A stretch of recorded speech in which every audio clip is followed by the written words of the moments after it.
Apologies for the messed up earlier. I've managed to figure things out. That was really stupid. Great to see everyone. Thank you everyone for joining in. Today is something a little different. I've been wanting to play Magic the Gathering on stream for a while now. But the only reason I've not been doing it is because I understand that a lot of people probably don't understand how this game works. It's one of many trading card games. There's like Yu-Gi-Oh!, there's Pokemon, there's Hearthstone as well. So why would you play Magic as well? So that's why I'm here to teach you how it works today. So it not only means that you guys can play it yourselves in the future as well, but it also means, selfishly, I get to play it on stream at some other point later on as well. So, hello everyone. Thank you everyone for joining in this lesson. I've made this this lovely little blackboard for everyone to join in on today. I've got my teaching hat on as well. Obviously, I clearly have a degree in teaching magic. If you guys ever have any questions, you are welcome to put your hands up as well. In chat as well, put your hands up and ask a question. I will do my best to answer it. There is also, should be, I haven't tested it, I believe it works tonight. If you type !card, space, and then put a card name, it should give you a list of what that card actually does close up as well.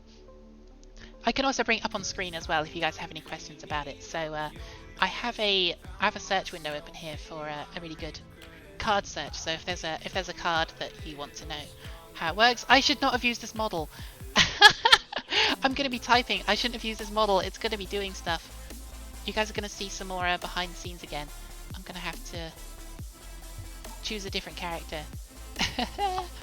This one. That's better. Right. So now I'm not going to be pressing buttons and making stupid faces.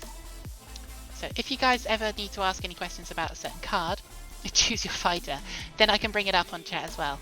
Why is it not loaded properly? Oh, there we go, that's why. There we go. There I am. You guys are going to see all sorts of mistakes tonight. This is a really janky stream, so hopefully you guys can put up with it.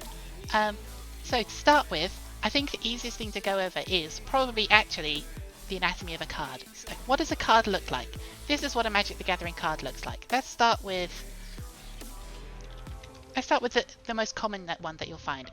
A creature. Creatures are the monsters, the things that actually do the fighting in Magic. They are the ones that you summon with your mana, and they cost this much here. So this is the creature name. It costs this much, and then it's got everything down here that what it does. The way that you cast things in Magic is that you play things called lands. So let's go with a swamp. So each turn you can play one of these, up to one of these from your hand. You'll have a hand of cards, and you play one down and you tap it for mana. So when you tap something, you turn it sideways. So this little symbol here, it's a reminder text that you turn it sideways. That means tapped. When you tap it, you add a mana, and you can spend that on spells, abilities, other things as well. Anatomy. Where's the genitals? No, man, I'm gonna kick you out of the class. You're not allowed to ask that kind of question here. That's inappropriate behaviour. I'm gonna be having a word with your parents after this lesson, okay, young man? Anyway. So each turn you play one of these if you have one in your hand. A dunce hat. I should have made a dunce hat. That would have been amazing. You play one of these from your hand if you have it, and you use it to spend it on mana. Spend it on spells. So there are 5 types in Magic. There's white mana, blue, black, red, and green.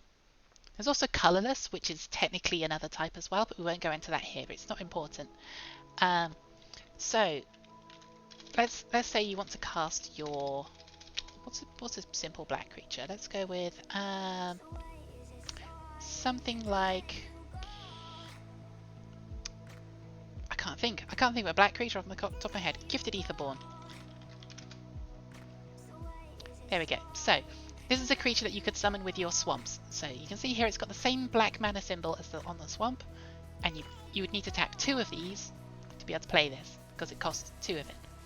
If it had a number here as well, you can spend that. You can spend mana that's any color for it. So Colossal Dreadmaw here, you need 2 greens. So that's 2 forests and 4 of any color. It doesn't matter whether it's different color, so it can be black, red, white, green, doesn't matter.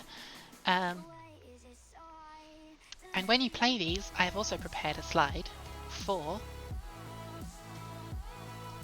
the turn. So taking your turns in Magic. I should also pause the music, just so it's not distracting from the lesson. No music in lesson, everyone, guys. So at the start of your turn, up here, you untap. So from your previous turn, things might be tapped down. You want to untap them, bring them back upright. That means they're ready and they can be used. Upkeep, there's certain effects that can happen in your upkeep. So like things that say at the start of your turn, do this, or at the beginning of your upkeep, this happens. This is a fantastic drawing. Thank you very much. This is my my cheap blackboard.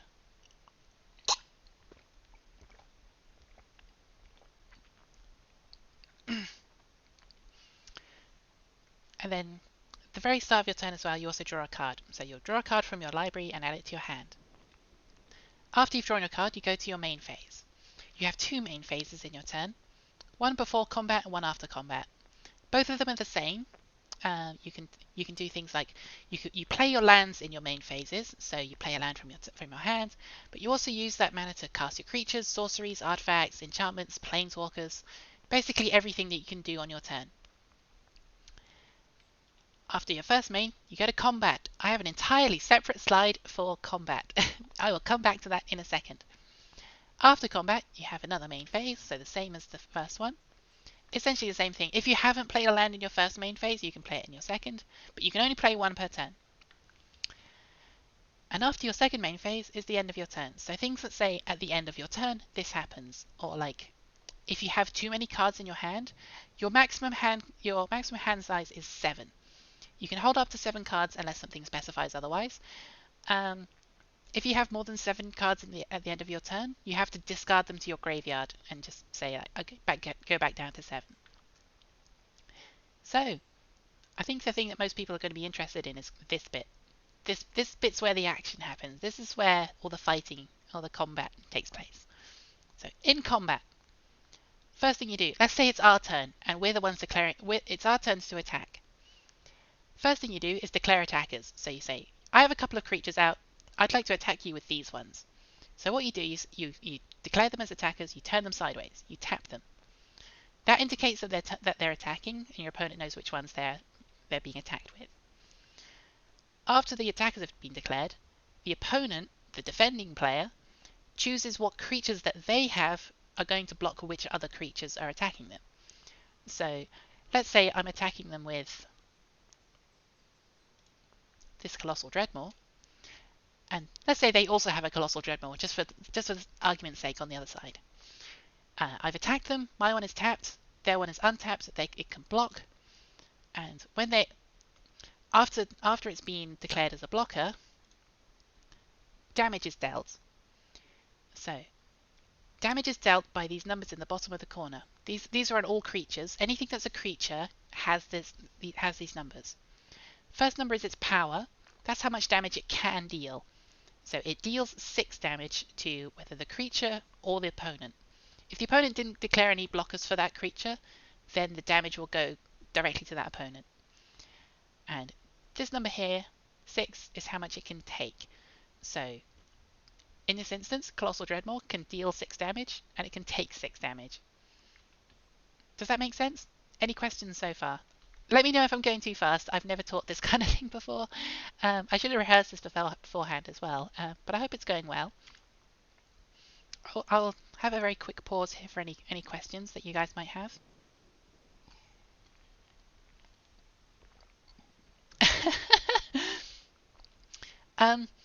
This module has no credits. You will get no jobs after this, I guarantee it. I've been playing this game for a couple of years now. It's not helped me get a job at all. This game is purely for fun. Unless you consider streaming a job, in which case it's incredibly useful because a lot of people play it. It's actually the fun fact about Magic. It is the oldest trading card game out of all of the big ones. In fact, it is known as the first trading card game. You'll have heard of obviously Pokemon, Yu-Gi-Oh. It came before all of those. It is, I think it was founded in 1993 by someone called Richard Garfield, who also went on to create Keyforge and several other card games as well. And this is obviously his most successful one. I think you probably can get a job off Magic, but it's quite difficult. Magic players are... I don't know. I don't know what you call Magic players. I think it's just nerds, basically. That's yeah, Gogman got it right there. um, how about Magic players? Yes, it's basically just Magic players. Um, so the main goal of Magic is to deal enough damage to your opponent to reduce their life total, which is usually started at 20, from 20 to 0. The first person to do that wins. So, what other kinds of cards are there in Magic? So, as I listed here in this one, there's a couple of different types. So there's creatures, I've shown you creatures, sorceries. So let's go with Thoughtseize. I like this card. A sorcery is something that is basically the spell. This is exactly what you would expect, like quote unquote magic to be. It's something that does its effect and then immediately goes to the graveyard. The graveyard is where things have been spent and or like dead cards, dead creatures, things that have been discarded, things that have been put from your library into your graveyard. It's basically just an out of the way pile of cards that you can't access without certain conditions. So things that have been cast as a sorcery can only be cast in your main phases. So in main phase 1 or main phase 2. There's a second type of spell, quote unquote, which is called an instant. So Fatal Push is an instant, which, as the name might suggest, it happens instantly. It can happen during your turn, it can happen during an opponent's turn, it can happen during any of these phases, whether they be your own or your opponent's. So the idea of having this phase here, Upkeep, is that you and your opponents can cast spells in these phases. And that's what things that happen at instant speed do. Same thing as sorceries. They do their effects and then they go to the graveyard. Basically, that's the gist of it. They're usually kill spells, so like destroy a creature with converted mana cost 2 or less. Converted mana cost is the total number in the top right here. So in this case, it's 1. Colossal Dreadmaw has 6 because it's 4 and 2 green. Another type of card is artifacts. There's a couple of different ones, so let's go with Sol Ring. Why not? There we go. So an artifact has this kind of like greyish metally looking border. Most of them are cast with any type of mana and they do like a certain effect. They sit on the board, they sit in the battlefield. You don't just play them and then they go to the graveyard immediately. They all sit around and do their effects as long as they're on the battlefield, and you can tap them instantly.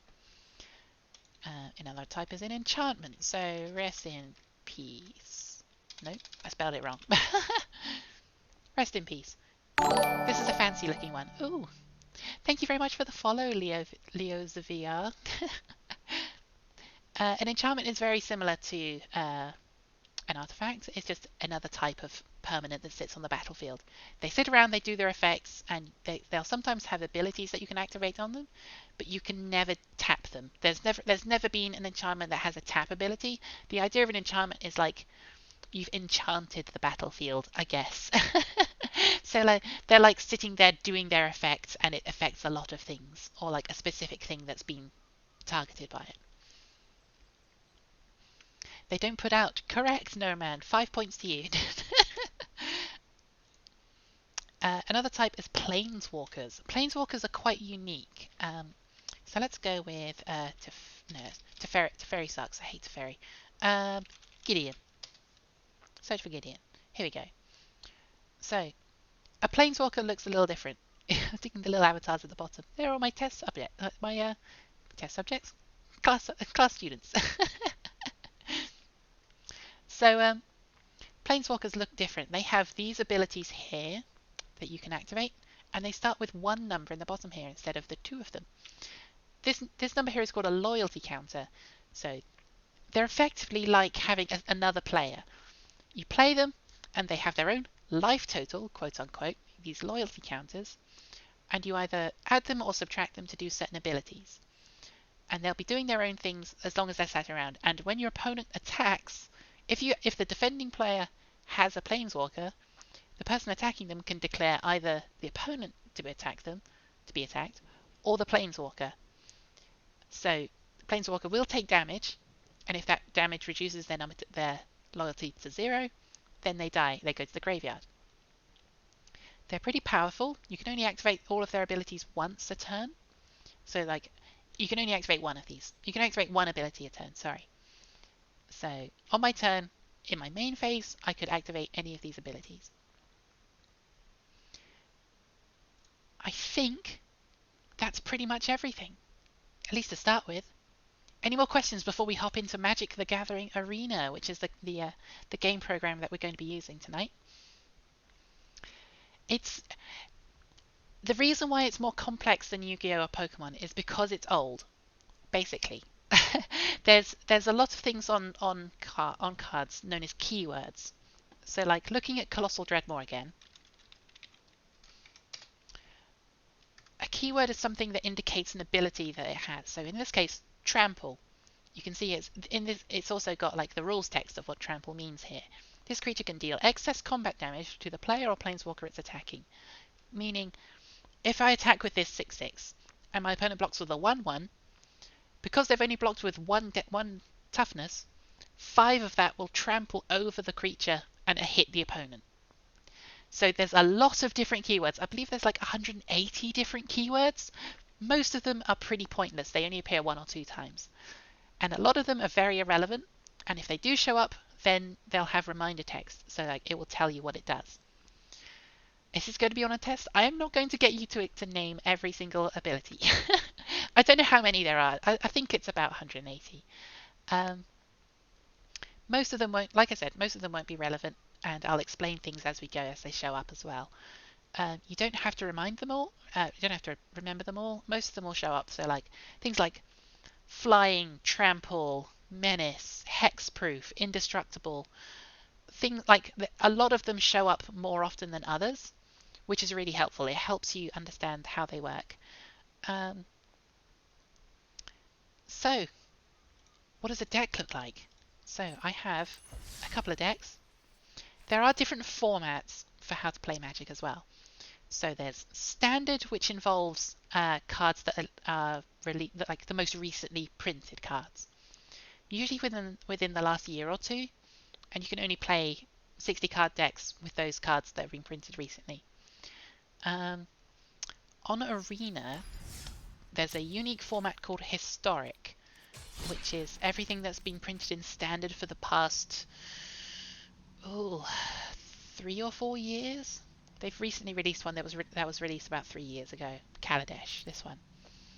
But then you also get into different formats like Modern, Legacy, Commander, Pauper, Draft.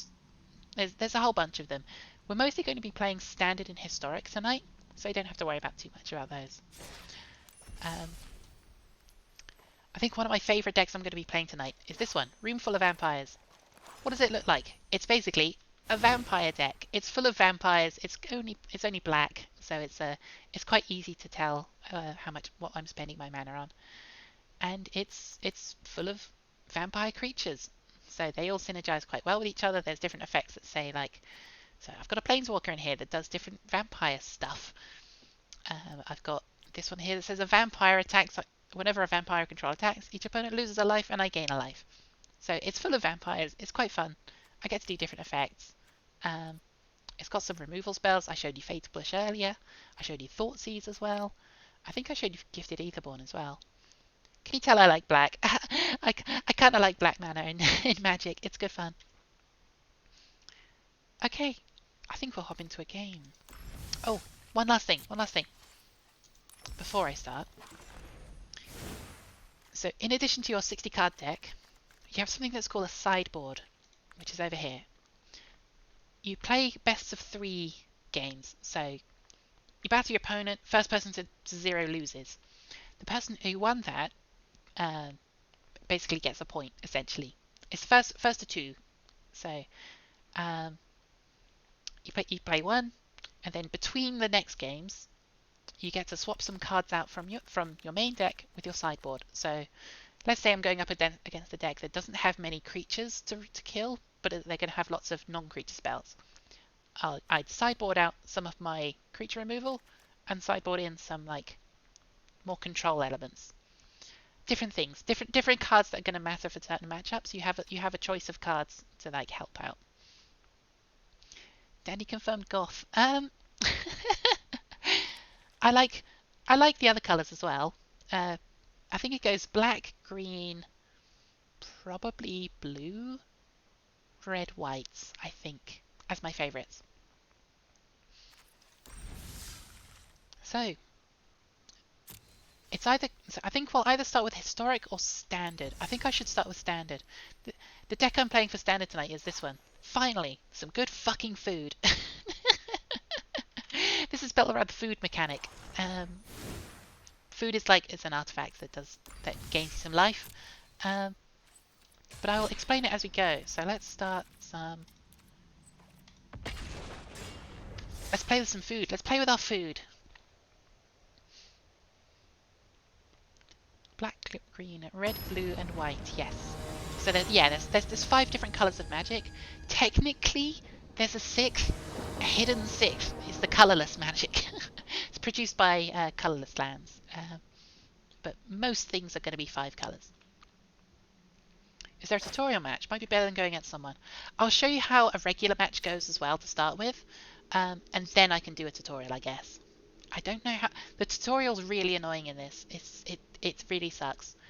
At the start of the game, you get a choice to keep your first 7 cards, or you can take a mulligan, which means you shuffle those 7 cards in, draw another 7 cards, but then that next hand, if you choose to keep it, you put one of the cards on the bottom of your library.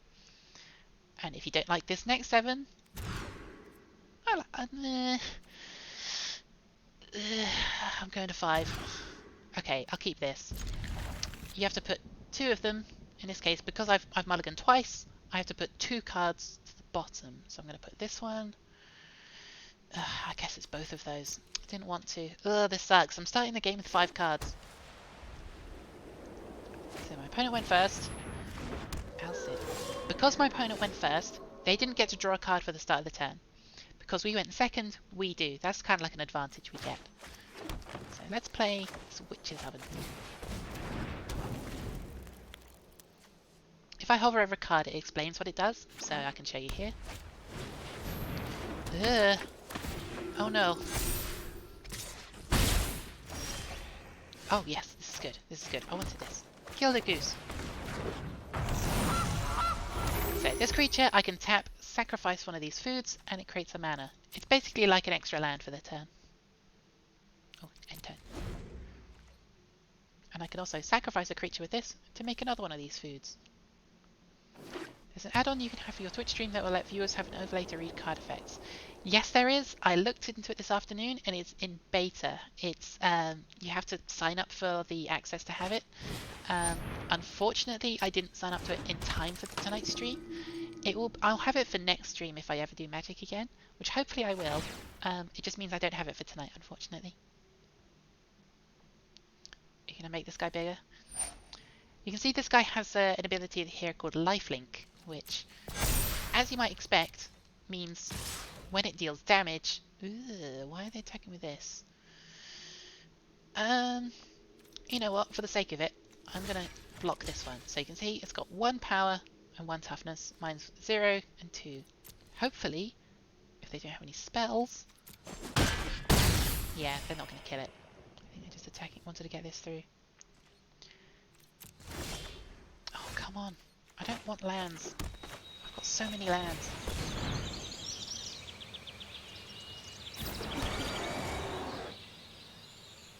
Yeah, I'm going to pass. So lifelink means that any damage dealt by this creature means that player gains life from it as well. No! Exile is removal, basically. It removes it from the game. I don't want land, said no young adult city slicker ever. Basically, yeah. Oh, okay. Oh, they want to get this guy in as well. Oh shit, they're gonna start making... Oh. Oh. They're gonna be enough life to activate this guy.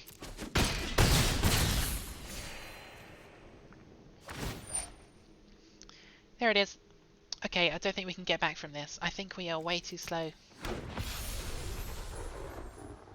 No European Inquisitor ever. Yeah, we've lost this. I'm gonna concede. Let's go to the next game. They got a much faster start than we did.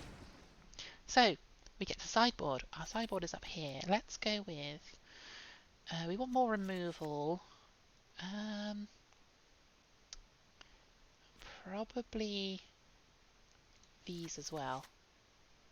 Actually, no, I probably don't. If I can remove their stuff, it shouldn't matter. I'm going to remove one of these and one of these. I'm going to learn how to win too. No, man, that's so rude. Oof. Oh, I felt that. Oh, ow. Oh, that was painful. I took some damage from that.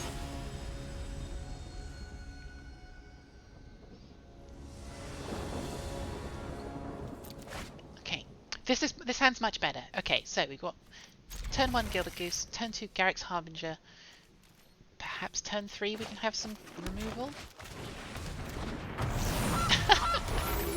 Give me some ointment for that burn. Degenerate. I've not known you for long, but from what I've seen of you, you're actually much less of a degenerate than I expected.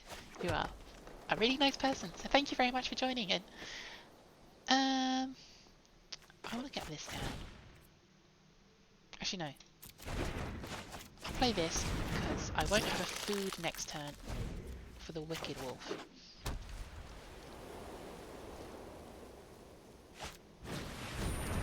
Charming Prince, sure. So this guy does a couple of different abilities. He can either scry to. Scrying is you look at the top 2 cards of your library and you can put either of them back in any order on top of the library, or you can put either of them on the bottom. So you look at the top 2, you say, oh, next ones I want to draw. Yeah, I want to draw on this one next. Or I don't like either of these, I'm going to put them on the bottom. Our opponent is deciding what to choose. Jamming Prince can also gain you 3 life, or it can also bounce something. Basically, it like removes it from the game temporarily, and then it brings it back in. Oh, Great Henge is good here. Oh, but I think I wanna remove. I wanna kill this guy. It's got lifelink. Let's not attack yet, because I'll just block with this guy.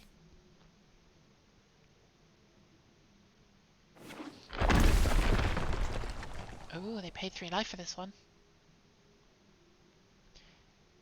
There are some special cards that got released in the most recent set that have spells on one side, but they also have lands on the other side, which is really cool. Oh no! Rude. Oh, I didn't bring in removal for this.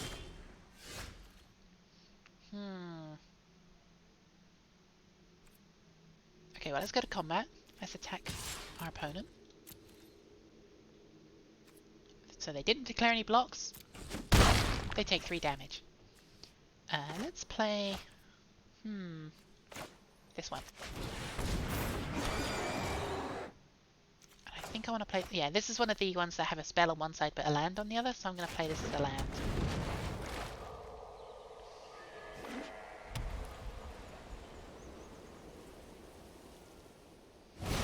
No! Ah, rude. Okay. Yeah, they're getting it. No blocks. Ugh. Ooh, this is rough. Okay, let's play this. Attack them for 3. Yeah.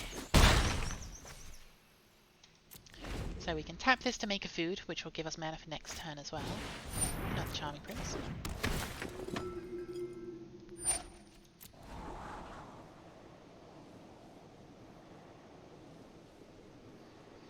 This is one of my favourite decks to play. It's actually really strong at the moment, especially in the standard meta. It's like it's got lots of everything. It's got life gain, it's got card draw, it's got removal, it's got big creatures to beat face with. Yeah, I'll take 2. Let's make some food. Lay this egg, please, Goose. Thank you. Ah, yes. Oh no, wait. We can... Ooh, does this let us do everything? Reduce it by 5. Yes, this does. This lets us do everything. Admittedly, still have no clue what's going on. I know, I might be going a little fast. Like I said, if there's any point that you want me to explain something, just let me know in chat. So our opponent's going to tap this. So a tapped creature can't be declared as an attacker for the turn. So our opponent has tapped this, which means it can't attack. Damn it! Oh, they didn't reduce it by enough as I hoped. Let's just pass the go. So now we have this big creature on the ground. They can't attack with it. Oh no, Lurrus. This has an ability that says, during your turns, you can cast a permanent spell with CMC 2 or less from your graveyard. They can recur things out of their graveyard now, which is really annoying. So they can play creatures, they can play enchantments, they can play artifacts from their graveyard. That's a problem. Okay. Just another land, that's fine. Let's get this down. This is really strong. This is one of the strongest cards in the deck. They can play on your nerves too. Yeah, basically. I think we'll get in with the Beastie Boy. Big guy. They might just block and then replay this next turn. What? Oh, I see what they're gonna do.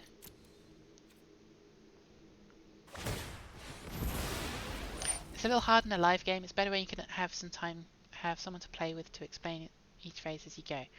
Yeah, so what I'll do after this, I will do a training game, effectively. That'll let me like take some more time between my turns as well. Uh-oh.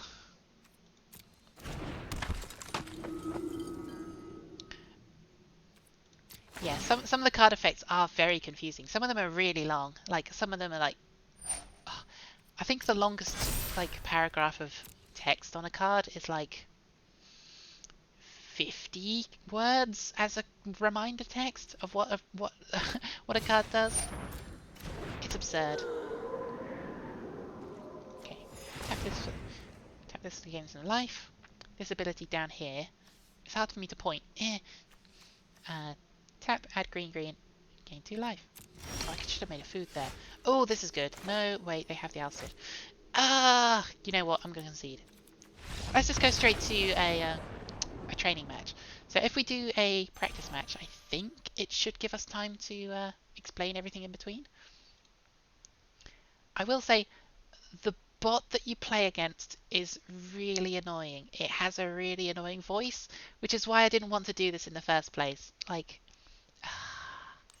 I guess I'll do it. I kind of have to. I'll do it for you guys. I'll do it for you guys. I'm the strong teacher. I can do this. Which I think is... There we go. Bot match. So, let's do the same deck. Same deck that you just saw. And we can explain it a bit more.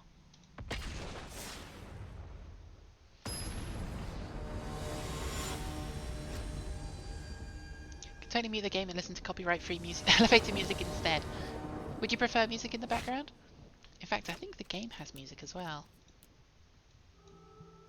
There we go. Might be a little quiet. So, our first opening hand doesn't look very good. This is a land on the other side. We've got 2 lands.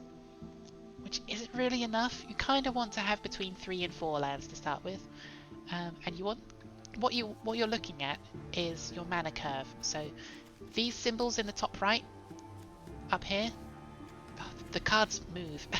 These symbols in the top right, you want to start your turns with cards that you can play on each of your turns. So usually turn 1 you'll want a 1-drop, something that costs 1. Turn 2 you want a 2-drop. Turn 3 you want a 3-drop. That's called curving out. That's incredible. It means you get to play something on every turn, and it's difficult for opponents to keep up with that, because the more spells you cast than your opponent usually means you're going to beat them because you've done more things than they have. However, in this case, we don't have enough to do. We've only got 2 lands, and none of these really do enough for us, so we're going to mulligan. This is better. This is a much better hand. So we've got, even though we only have 2 lands, it looks like we have 2 lands. This creature taps for mana, similar to a land. So we can play this turn 1, because you can see it costs us 1. Turn 2, we can cast this one, which also taps for mana. And then turn 3, we can play this, which you can read its ability. It makes a food. Whenever we sacrifice a food, we can pay 1. Look at the top 2 cards of our library. We may reveal a permanent, which is anything that sits on the battlefield. So a creature, artifact, enchantment, land, planeswalker, things like that. Things that do their effects and stay on the battlefield, not instants or sorceries. I like this hand. This is a good hand. Let's put one of these to the bottom. Oh, there's the bot. So, for our turn, we drew our card. So, we're on our main phase. Play our land for turn. And we tap this. It automatically does it for you as well. So you can tap it manually. And you add a green.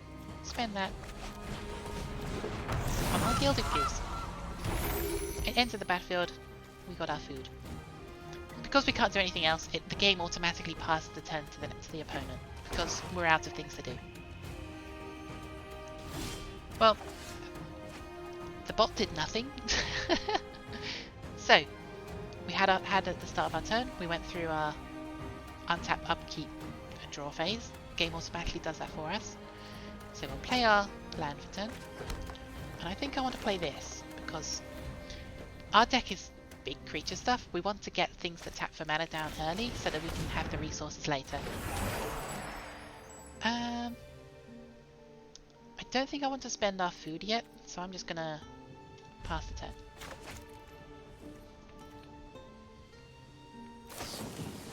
Oh no! Our opponent cast a spell. Compound Fracture. Gave our creature -1/-1. It reduced its power and toughness by 1 each. And if a creature's toughness is ever reduced to 0, it just immediately dies. That's a way to kill creatures. Things that say destroy, fight, give a creature minus something, that will kill it. Rude, I wanted that. So we play our land for turn. So our opponent has played a 3-mana 2/2. That's pretty bad. I feel like this is going to be an easy game. Creatures that have that kind of stats, you'll never see in any kind of competitive game. Compare their 3-mana 2/2 to our 3-mana 5/5. Let's get moving. Shut up. I think I want to play... Yeah, let's play... So, this half of the card creates a 1. And then we'll also create a 5/5. So, we only have 2 lands here, but we can tap this for a green by sacrificing the food. So, click this, make a green, sacrifice our food.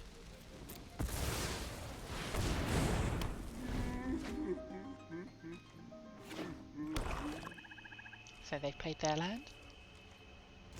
And our opponent didn't do anything past the turn. So what I'd like to do here...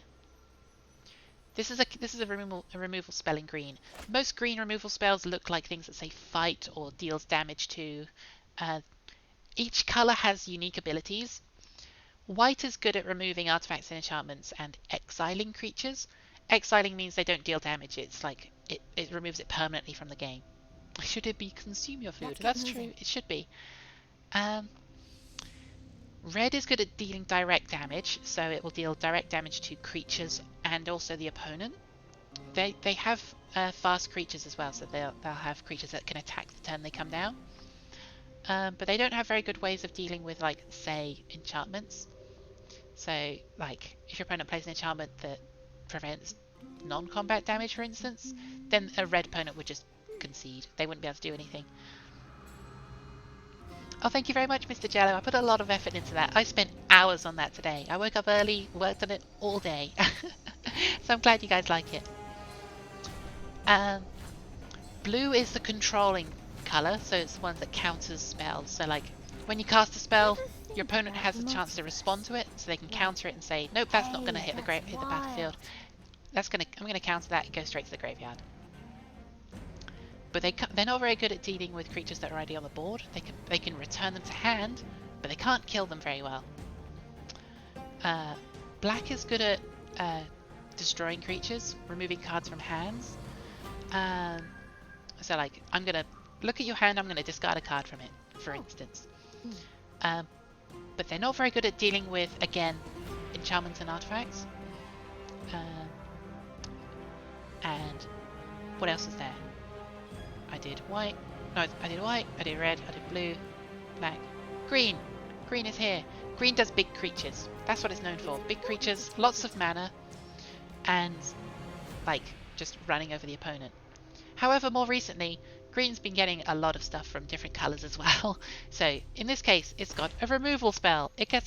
This creature gets bigger, and then it's going to fight. Fighting means they both deal damage to each other. It's a removal spell in green. And you've also got card draw, like this one. You also have life gain. You also have like so much stuff in green lately. It's crazy. So we're going to make this 2 bigger. We're going to target this. This is going to get bigger, and it's going to deal as much damage as it can to this.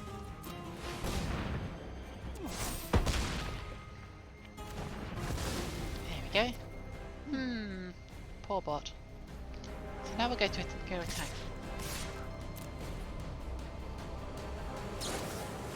Oh no! See, black is very good at just destroying creatures, straight up. They just, things that say destroy a creature, it will do it. Is it possible to come in after class? Oh no, they returned a card from their graveyard to their hand. And they're going to play it again. I would have liked to have played this. I think we're going to pass. Scavenging Ooze removes cards from graveyards, and if they're creatures, which are very good again, it would have been nice to get this down before they got that back from their graveyard. Oh, they're going to attack. Okay, so what I'm going to do, I'm going to block here, and then before damage, so remember the steps of combat. My opponent's just declared attackers. I've declared my Scavenging Ooze as a blocker. Before damage is dealt, you get a chance to respond. So before this bit happens, I'm going to activate this, and I'm going to exile this creature from my graveyard to activate its ability, and it gets bigger. Oh no! Ah, crap! Ha, that's annoying. I'm going to do it again, just to gain a life.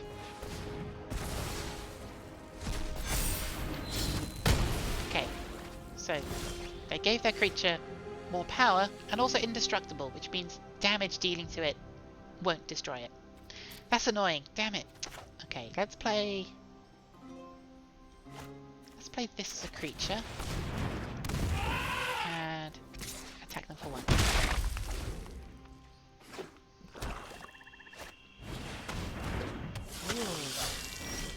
It's 2 mana 1/1. Whenever a creature an opponent controls dies, put a +1 counter on it. Okay, that makes sense. Okay, we made that bigger. So let's go attacking. This creature has an ability, so whenever a land enters the battlefield under control, it gets a little bigger. So you play a land, 3/3 becomes a 5/5. Well, they're just gonna block. Sure, that's easy enough. Let's play our Trail of Crumbs, and I think we'll pass. Opponent's going to combat. We're not going to block here. It's not worth just what's known as chumping. Chumping in Magic just basically means throwing a creature underneath an attacking creature just to save you some points of damage. Your creature will die, it won't destroy theirs, but all it's doing is saving you some life. There's no point doing that because we're at 22.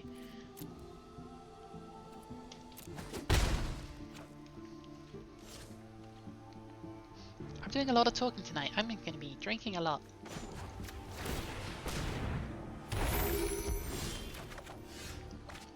Ah, perfect. So play our land for turn. Trigger this. Go to combat.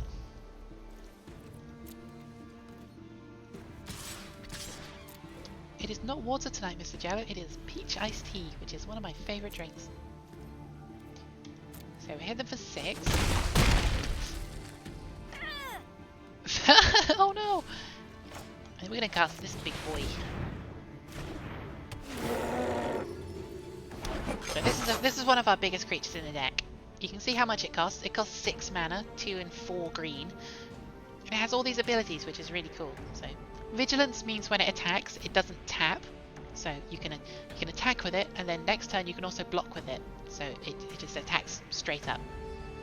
Trample, I explained that earlier. Tramples the damage over.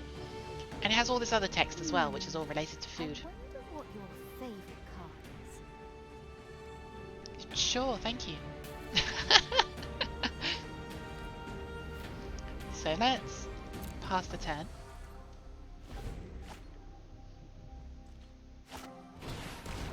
Typhoid rats, no! So this ability here on this creature, Death Touch, any amount of damage that this creature deals will kill the creature that it's dealt the damage to. So for instance, if I attack with my Feasting Troll King, my opponent blocks with it, even though 6 of the damage will trample over it, my creature will die, because only 1 point of death touching damage was dealt to it. Let's get moving. That's really annoying. Okay. So what I'm going to do here, I'm going to tap this for a mana, sacrifice a food, and use this card's ability. So whenever I sacrifice a food, I can pay 1. I'm going to use the mana I just generated to pay 1 and reveal the... Look at the top 2 cards in my library. I would get a permanent from among them into my hand. I'll get this Witch's Oven. Oh, I would have liked that ram through. That's annoying. Okay, so... Castle. Yeah, I think I'll play the Witch's Oven. Might as well attack. Let's do it. Let's do it. Attack. Attack. So they're probably going to trade. Yeah. Oh no, they're just going to... that's going to deal 11 to them. Ah, that's annoying. Okay, so... As I was saying before just now, even though this is a 7-6, it's being blocked by a 1-1, this has trample. So... It has 1 toughness. It can block one of the damage. So 6 of it will trample over. They didn't block this. And my Feasting Troll King immediately dies because it was dealt the damage. However, the bottom line of text of this ability on this card, I can sacrifice 3 foods to return it from my graveyard to the battlefield. So, I'm going to do that. 1, 2, 3. Consume 3 foods. And I have 3 abilities from my Trail of Crumbs. So let's draw some cards as well. This is good. Ooh, Scavenging Ooze. Yes, please. Also pay. Garrick's Harbinger. Yep. Auto pay. Oh, another Troll King. Yes. That's a good one. That's a good one. So now, this creature in particular is going to be really difficult for my opponent to deal with. Hexproof means it can't be targeted by certain spells. If it's something that just said hexproof, then your opponent can't target it with anything. So like things that would destroy it, or return it to its opponent's hand, or exile it, or things that enchant it, for instance. In this case, hexproof for black means that your opponents can't target it with anything that's black. My opponent's running only black spells. They can't target this at all. Let's end the turn. I think I've got them here. Oh no, there's 2 mana, 2/1. Oh, whatever shall I do? It does nothing. So, at this point, we can just pretty easily kill our opponent. So now, attack, attack, attack, attack. And that's GG's. That means we have won. Woohoo! That's still not going to do anything, opponent. You're still at 1 life.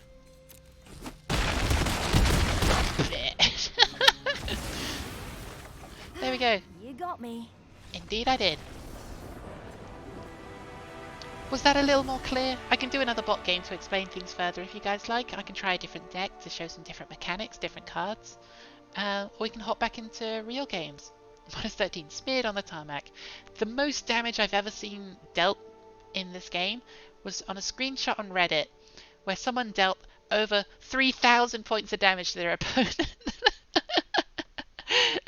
The screen just before the game ended, their opponent was at -3,000, like 500 or something. It was absurd. I have no idea how they did it. Like the board was just full of enormous creatures. So you can get some very absurd games.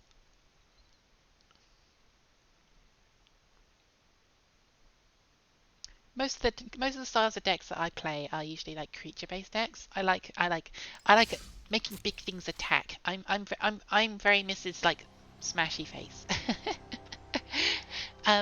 You can also get decks that like control a lot. They'll like counter your opponent's spells and like they'll destroy things. They'll just like make sure your opponent can't play the game basically, which is really annoying.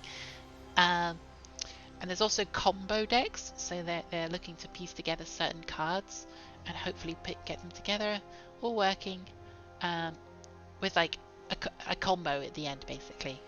Usually infinite, sometimes infinite, sometimes not.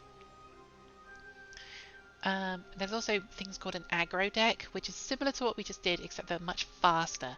So they play lots of very small creatures that attack very quickly. And you're looking to get through damage early before your opponent can respond to stuff. So how are we feeling? How are we feeling about having another bot game? Or would you guys like me to hop into another real game?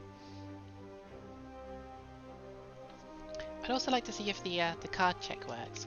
Exclamation card Thoughtseize. Oh, the bot doesn't work. That's annoying. I would have thought it did. Didn't get it to work. Yeah, it is basically a Zerg Rush deck. I think red and white are usually the colours for those. They're usually the ones that play lots of small aggressive creatures that attack early. You think you walked into the wrong seminar, but it's too engrossing to leave. Well, you're signed up for the exam now, Neuroman. I'll be expecting a written paper for this at the end of the week. Oh look, it is the end of the week. I'd like a paper in, please. You don't have it? Oh. Well, that's too bad. You're gonna have to stay behind after class.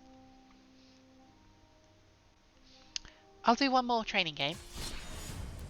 You're writing up now. And let's go with...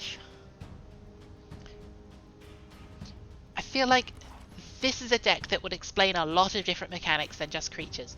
This creature has no creature. This deck has no creatures in it. There's no creature spells. Basically all enchantments, which we had one of in that game. We had Trail of Crumbs. That was an enchantment. This deck is full of enchantments. Oh, no. There we go. You can write a paper in Yu-Gi-Oh! That's like going into maths and saying you'll write an English paper. That's not how it works. So this is full of enchantments. Lots of them. They look to do things. What is that, Luna? Oh dear. So, there is a line of text on these that I haven't explained. Legendary. A lot of cards will have this. When something says legendary, it means you can only have one of those cards on the battlefield at any time, on your side. Your opponent can play one, but you can only play one of those on your battlefield. If I had one of these out, and I played the other one, the game will immediately say, choose one of these to keep on the battlefield the other will immediately go to the graveyard. There's no... Basically, one of the main things about Magic is that everything in Magic is there for a reason. There's rules for it. There are base rules. All of the base rules are overwritten by specific abilities on other cards. There is a card that says you ignore the legend rule. There's cards that say you could have multiple of the same legendary card out, which is wild. There are cards that say you can play multiple lands from your hand for turn. There are cards that say you can play lands from your graveyard, for instance. Everything that's written on a card overrules what's written in the main rules. So, reading the card explains the card. That's one of the most common things that's given to newer players. If you don't understand a card, read it, and then read it again. It will tell you how it works. So, for instance, this one, we pay 6 mana, we can tap a creature. However, it costs 1 generic mana less for each shrine we control. Shrine being this type here. It's a legendary enchantment, Shrine, which most of these enchantments are. So these are shrine, that's a shrine, that's a shrine, that's a shrine. These all matter. It's a shrine matter deck. So let's try it. Let's see how this works against the bot. Sounds like pay to win, but okay. Unfortunately, it kind of is in paper. There's a lot of decks that have very strong cards that are very difficult to get because they're expensive. Paper Magic is a lot more expensive than digital. Wait, that looks like you. What looks like you? I don't understand. Oh, the bot.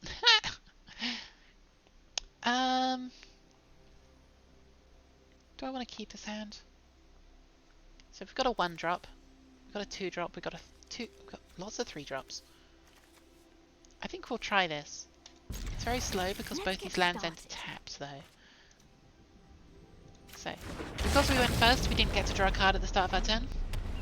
People can't murder you first turn. Our opponent was playing white. Let's play the Sanctum. I'll play this other tapped land. Hopefully we draw a land here. Oh no, a 2-mana 2/2. What do I do? Okay, we didn't draw a land. However, we have this card. We gain 3 life and draw a card. Hopefully, yes, there's a land. Okay, we're going to play this one tapped. Has an ability you can see on it. When it enters the battlefield, you can pay 2 life, so we lose 2 life. And if we do pay the 2 life, it comes in untapped. We can tap it for turn for mana that turn. But I'm just going to play it tapped. We don't lose any life. 3 mana 3/2. My opponent's gone 1 mana 1/1, 2 mana 2/2, 3 mana 3/2. What we're going to do here, we're going to get rid of their board. We're going to deal 3 damage to each creature. So this is going to kill every creature on their board. Bonk! Aww. 1 mana 1/2. 2 mana 1/1. Oh, these decks are hilarious. Let's go with this one because we want mana. I think I'm gonna pay the 2 life for this one so I can cast this card again. We've got another land for next turn. Yes, we wanted that. Triple kill. Okay, this is fine. We can take 2 damage. So this one enters the battlefield. If we control a mountain or a plains, which if you look at these ones, it says land, plain, swamp, forest. These lands have 3 types. It counts though. So it's untapped. Let's cast Enchantress's Presence. Whenever I cast an enchantment spell, I draw a card, and then I'm going to cast an enchantment spell. When this one enters the battlefield, we exile something of our opponent's until this leaves. We also get to draw a card. Oh, there's another board wipe. So we're going to get rid of... I think it's this one. If we gain life, put a +1 counter on it. Yeah, let's get rid of that. Oh, sorry, bot.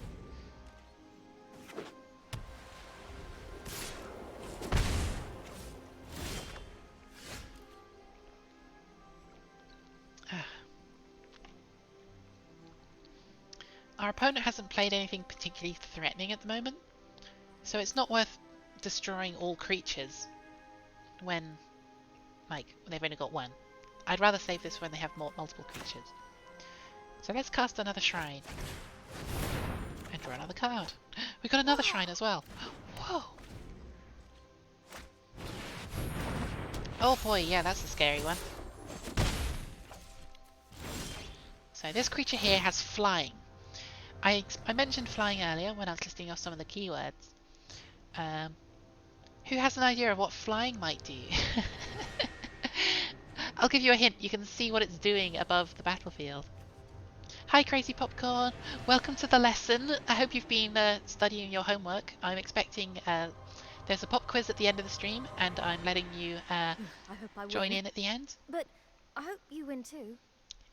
No man, no it doesn't. Wrong answer. It doesn't let them swim, it lets them fly. A flying creature, when it attacks, it goes over the top of every other creature that doesn't fly. So your opponent, let's say I'm attacking with a flying creature, my opponent won't have the chance to block it. The only creatures that can block a creature that has flying is either another creature with flying, or a creature that has another ability called Reach, which is kind of like half flying. It can't fly over the top of creatures, but it can block creatures with flying. So that's another keyword that we'll come across quite often, flying. So I will draw 2 cards, yes please. And I will discard, yeah, this land. So let's cast another enchantment.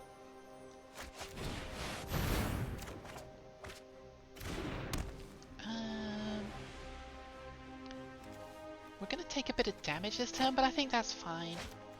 I'm going to pay 2 life to get this untapped. And I think I'm going to search my library for an enchantment, reveal it, put it into my hand, and shuffle my library. I know exactly the one I want to get. I want to get this one. This is the best one in our deck. It does some very cool stuff. Come on, opponent. Hit me for 3. Oh no, what a shame. So, beginning of our turn. So, again, as I said earlier, we untapped, upkeep. Things that say at the beginning of your turn, so this one, for instance, this white one, at the beginning of your upkeep, do an effect. So at the beginning of our turn, we gain 2 life for each of our shrines.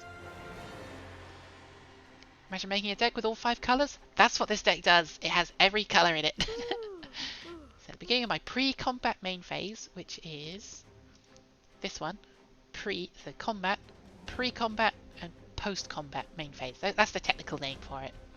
Pre, before, post, after. You may draw X cards with X is the number of shrines we control, which is 1, 2, 3. We have 3 shrines. Let's draw 3 cards. I'm going to discard another of these lands. Alright, let's play the big one. This is the fun shrine. At the beginning of our turn, we can search our library or graveyard actually, in that matter, for a shrine and put it onto the battlefield. Which is absurd. Every turn you just get to choose for an enchantment, which is crazy. If an ability of a shrine I control triggers while I control 6 or more shrines, it happens twice. So, yeah, I hope I win. every turn we're getting extra enchantments out, and once we have enough of them, they're going to trigger multiple times. So let's try and get some more out. Oh, we don't have enough. We can't play this one because we already got one, and they're all legendary. Let's search our library for one, and let's get. I think it will be this one. Pass the turn. We have 7 cards in hand at the end of our turn, so we don't have to discard. We might start having to discard cards. Okay, so we gave our upkeep. Search our library for a graveyard. Search our library for a graveyard. No, search our library for an enchantment. Or for a shrine. Shrine in particular. So let's go with... I think I want this one. This gives us lots of mana. Ooh, okay. We are going off. Let's draw 5 cards. Discard a land. We will add, I think, black. No, we want white mana, I think. Add 5 white mana. Yeah, sure. Okay, this is going to be a wild turn. We're going to do a lot of things this turn. So, let's... This is a real solid way to mill yourself dead. Yeah, Neuromancer raises a point.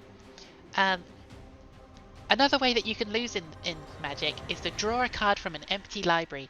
So it means you've either drawn too many cards or your opponent has removed enough cards from your library. Keep with it. That's You're doing great. It's a good win con. There are some decks that literally they're called mill decks. The act of milling is putting the top card of a library into a graveyard. So the opponent is milling their opponent, I guess, and you just make your opponent draw from an empty deck and they lose immediately. They're quite difficult to deal with. Let's So, get moving. let's destroy all of their creatures. Let's cast the Sanctum. Draw a card. Let's cast this Honden. Draw a card. And I think we're going to start wanting to make our own creatures. So even though we don't have any creature cards in particular, this one makes creatures. Beginning of our upkeep, we create 1/1 spirits for each shrine we control.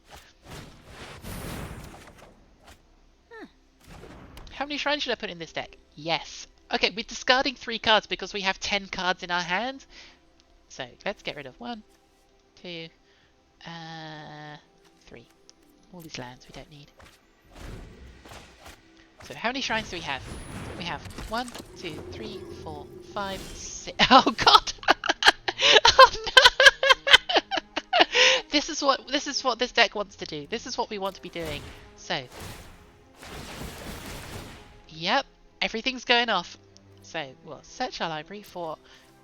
Let's go with a red shrine. Yeah, we don't have one of those. So we're currently at 60 life. Our opponent's going to discard their entire hand. We've just made 18 creatures, and then we're going to do this again. So, I'm going to decline this because we will run out of cards in our library.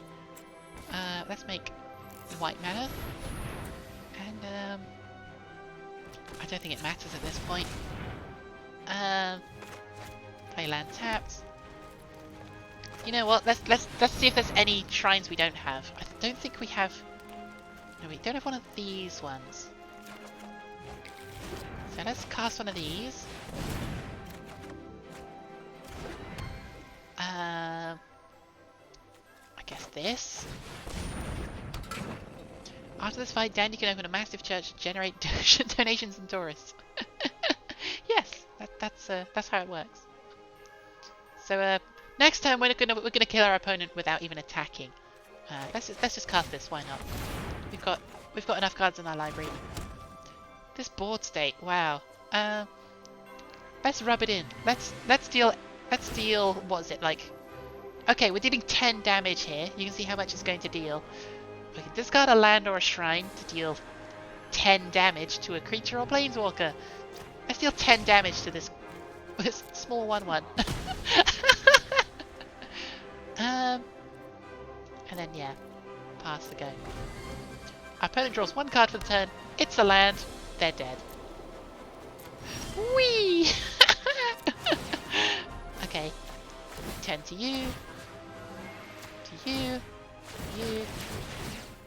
I think we have one of every single possible shrine out. So let's just let it roll ourselves.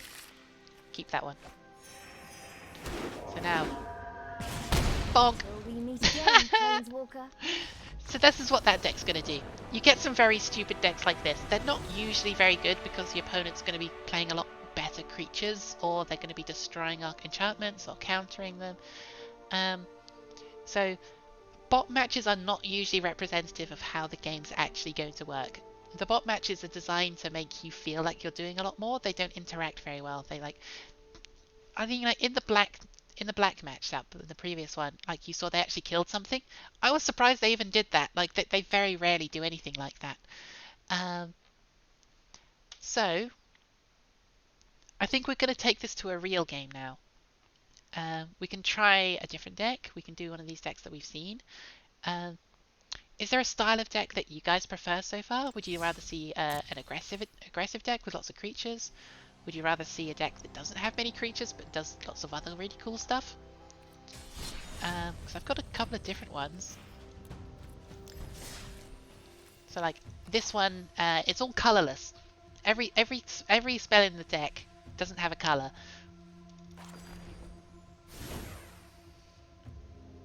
So as you can see here, everything is colorless. There is one of every basic in here, but that's because we have a card that searches for basic lands. And these are the basics. Dandy having all 5 is like the meme god of decks. Yeah, I mean the Shrine deck is one of my favorites. It's just so dumb. It's just very cool.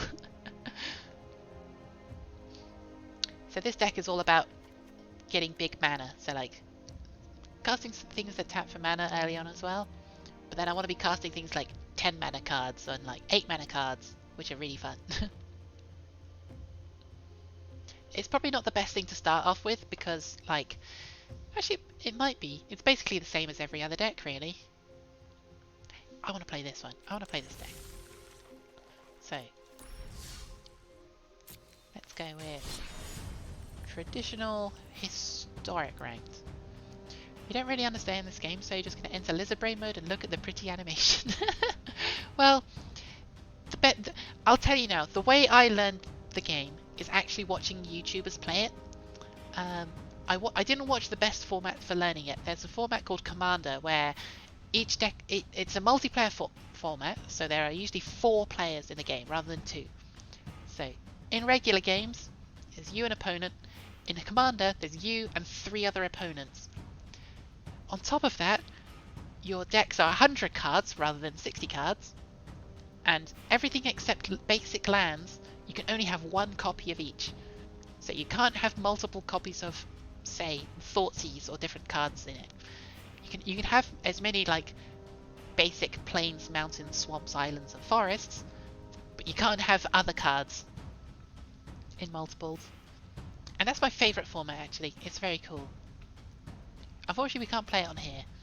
So let's play Historic Tron.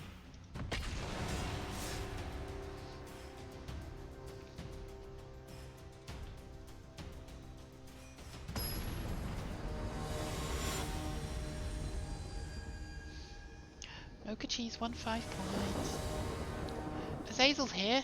Hi Azazel, great to see ya.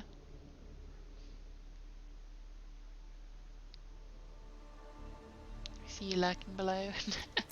So we get to play first. Okay, we've got 1 land. We can't keep this. We have 3 lands. This is good. This is a good hand. I like this hand. Let's keep this and let's put one of these Mind Stones to the bottom. Let's play this land pass a go.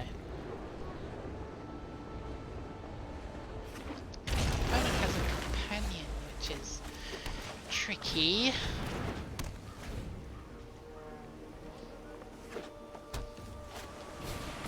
Oh god, it's this deck.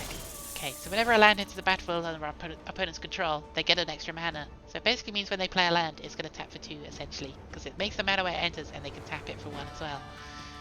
I think I'm going to play this Maze Mind Tome. Get to draw a card. Yeah. So Maze Mind Tome, we can tap, put a page counter on it. A page counter is something unique to this. Put a counter on it, and we get to scry 1.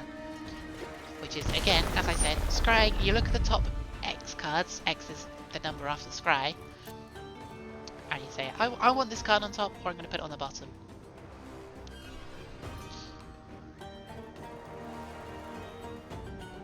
What colour are they going to choose? Hello. Okay, so they made a black? What? Why'd they make black mana? Oh, of course, 0. Okay. Yeah, that makes sense. This is a very strong card, and it should have been... Actually, it was. It was banned in Standard, I think. Wasn't it? I think it was. Someone who keeps up with bans, let me know.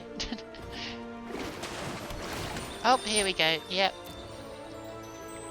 Making lots of mana.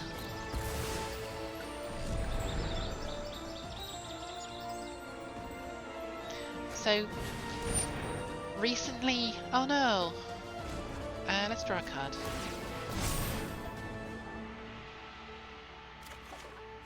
Ooh, that's an 8-drop. I want my ramp, so let's sacrifice this.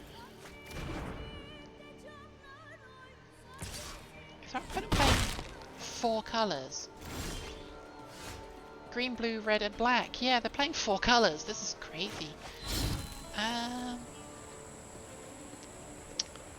Yeah, let's play another one. You don't know what you want, but you're happy. Congrats! Yeah, let's draw a card now. Oh look, we've got a handful of planeswalkers. Oh, our opponent's going to have a miserable time once we start getting these down.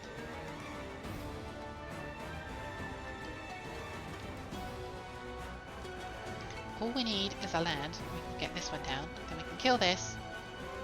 And then this will let us cast this one, which will protect this one when it gets down.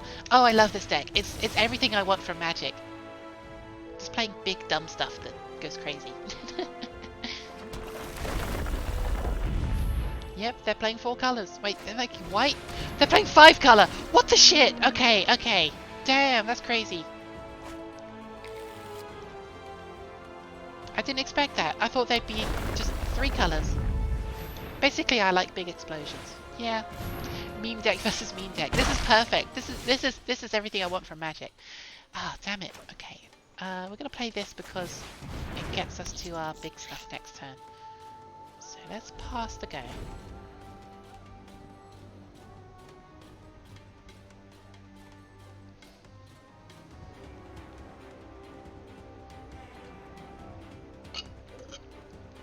Whew. Finish my iced tea. Oh, look at that board state. That's a crazy looking board. They've got this big pig here.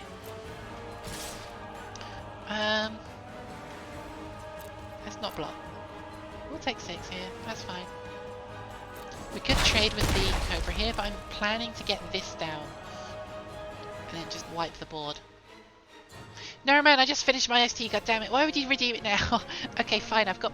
However, I have my spare drink. Haha. I planned for this. I brought my bottle of water with me.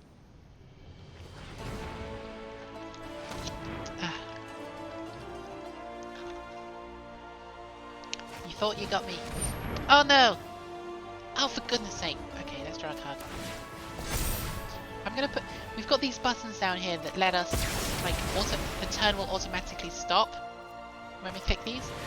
I've put one here to stop on our upkeep. So on our upkeep, we're gonna scry. We're looking for a land. That's not a land, so we'll put that on the bottom. And then we'll go to our draw step.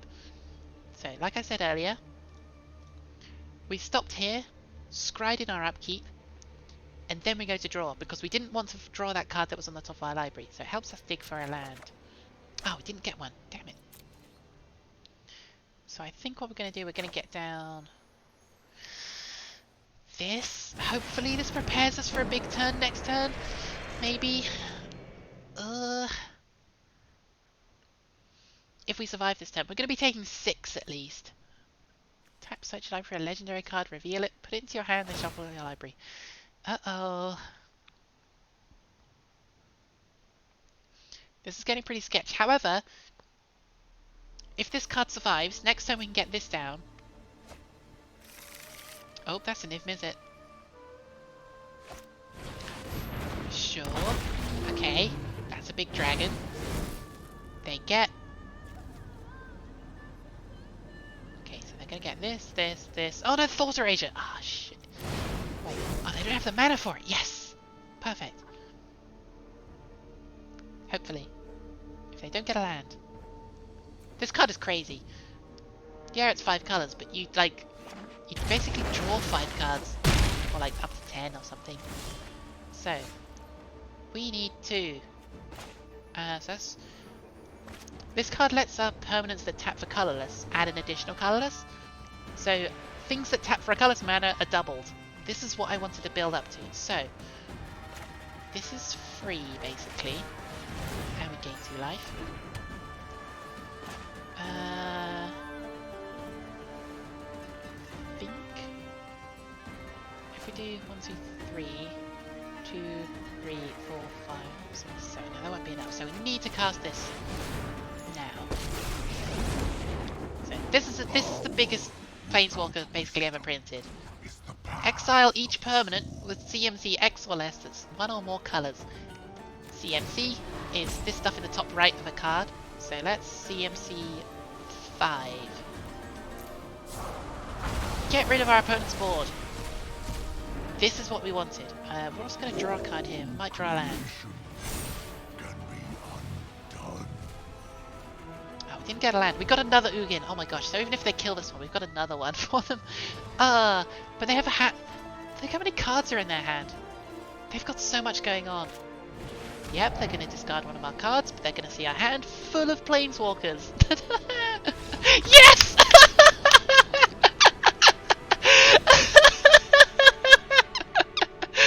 Oh, that's amazing. They just basically see a hand full of incredibly strong cards and they can't beat it. So, we have quite a unique deck here in that you'll see that our entire sideboard is artifacts. But the reason for that is because we have a card. There's the ability on this particular one at the bottom here. You may reveal an artifact card you own from outside the game, or choose a face-up artifact card you own in exile, and you put it in hand.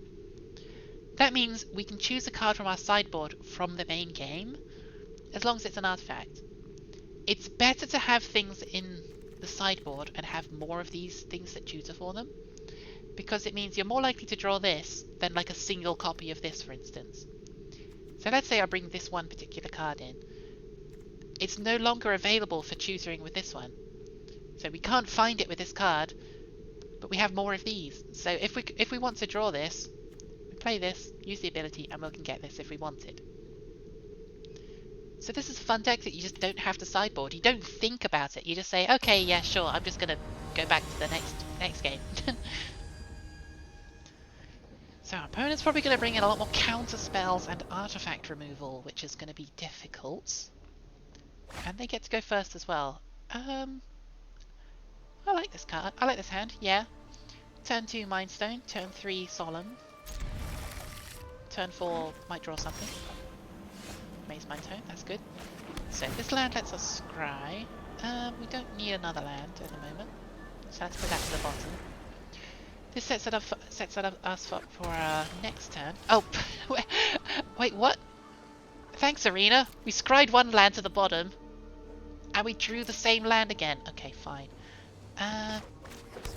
Gate 2, Mind Stone.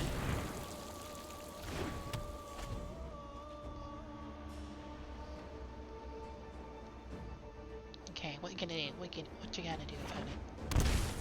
Oh, untapped. Got all 5 colours. Let's gain 2 again.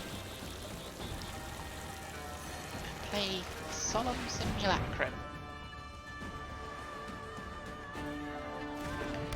Enter the battlefield, search our library for a basic land card, which we will do. Which is any of these. Let's take, it doesn't matter. It literally doesn't matter. The colours are only in there so that we can search them with this card. Also Golos. We have one card that is activated with certain colours, but we don't activate it very often. At least not with basic lands. It's possible, I guess, if you get all 5 of them out.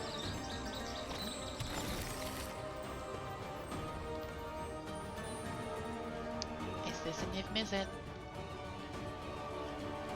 I think this looks like a Niv Mizzet. They've got all 5 colours.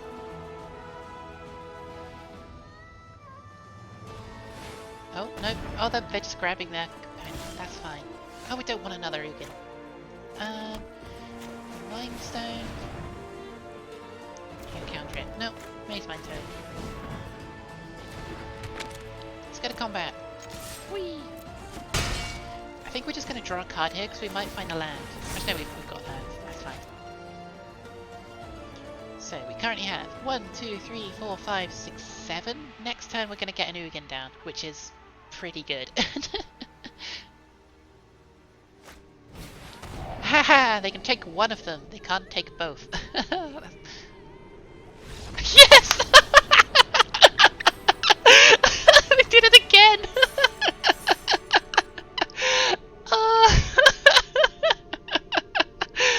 Oh, I love it. I love doing that. Some decks just can't deal with an Ugin, and they just see that my hand has two of them, and they can't deal with the other one. You see why I love this deck. It's fun. It's a good deck. Ah, we want a pack as well. So, Magic printed in paper, obviously, comes in packs. So, these packs, you can see here. In a digital version, they are also, I guess, technically, quote-unquote, packs. But they're obviously digital ones. So, when we open one, it looks like this. What we're going to get. So, you usually get 5 commons. In this case, we got a common wild card, which we can craft into any card we want. We get 2 uncommons, and we get 1 rare or mythic. In this case, was a rare. You're just giving me a head pat. Head pat the teacher. Oh, that was great. Oh, you're touching the hat. Ow, ow, get it off, get it off, get it off. Ow, ow, ow, stop it. It's a disturbance in the force, as if a nerd in the basement has just yelled, "Fuck this," and Alt F4 out of their video game. Pretty much, yeah. So, that was... what was that? That was historic, yes. So we can do... I think I want to do vampires. Let's do Room Full of Vampires. Yeah. Well, we can either do a room full of vampires, or the cutest skeleton that you'll ever see. There's a skeleton in this game called Tiny Bones. And she's absolutely adorable. Where is she? Where is she? There she is. Look how cute she is. This tiny little skeleton that steals cards from opponents. This deck's built around making our opponent discard their cards and get them empty-handed, and we just activate Tiny Bones and they lose 10 life. We just do that twice and we win the game. Like, so we got cards that remove cards from our opponent's hands, make them discard more cards, make them discard more cards. We get payoffs for making them discard cards, like Waste Not. So it's a fun deck, and it's a good way to like explain resource management in Magic. By having more cards than your opponent, you have more things to do. So by removing the cards from your opponent's hands, they can't do as much as they would do if they had those cards in their hands. Obviously, they can't cast them if they're not in their hands. So you're looking for ways to discard them and get rid of them. So you're basically preemptively removing them. I kind of want to play this. Let's play Tiny Bones. Yeah. She's one of my favourite legendary creatures. Unfortunately, she costs a lot of money in paper because there was a very limited print run and they're very difficult to get hold of, and she's very popular. We're against achievement unlocked. Okay, so we won the dice roll. We will go first. This is a good hand. I like this hand. Turn 1 Thoughtseize, turn 2 Tiny Bones, turn 3 we can either make them discard a card or kill something. This is a good hand. This is what we want. Like I said earlier, this is basically known as curving out. You do something on every turn of the game. Turn 1. Thoughtseize. Look at their hand. Their hand is very boring. Let's get rid of the board wipe, I guess. They had 2 spells in hand and the rest are lands. So let's play Tiny Bones. They're not going to be doing anything for a while. Unless they draw something. Yeah, the digital world does have its perks, Una. I'm very jealous of that. So, we will... Acquisitions Expert. Make them discard a card. They're probably going to choose a land here.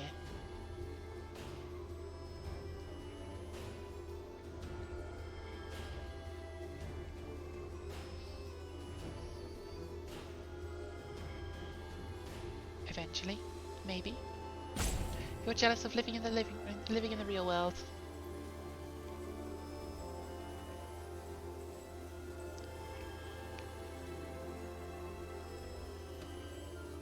Opponent's thinking. Yeah, I thought they would choose the land. Go attacking. And then, at the end of our turn, because our opponent discarded a card, we draw a card. Woohoo! Discard payoffs. Oh, we got another one as well. No! Rude. It gave all of our creatures -2/-2, so they died. Ah, damn it.